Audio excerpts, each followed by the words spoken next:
And for today's ganap nga mga mare, pagpasok ko nga ng kwarto, ako'y nagtaka dito sa babaysot na ito kung anong pinapanood niya sa TikTok. Ayan, TikTok pa more.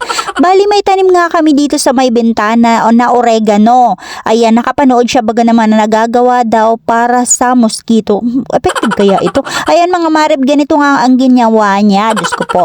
Ayan, bali nagpabili lang naman siya sa palengke ng tanlad. Tapos hiniwa niya na maliliit at saka medyo kinalbo niya din dito yung oregano na tanim namin. O ayan mga mare, ganyan yung ginawa niya. Nilagay niya sa isang bote at nilagyan niya ng maraming mantika.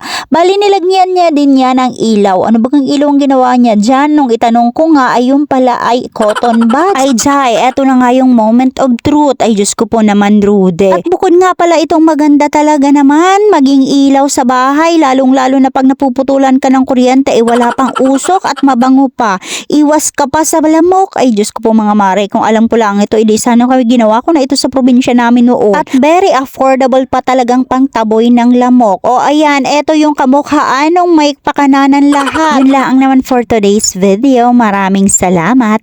Mabalos!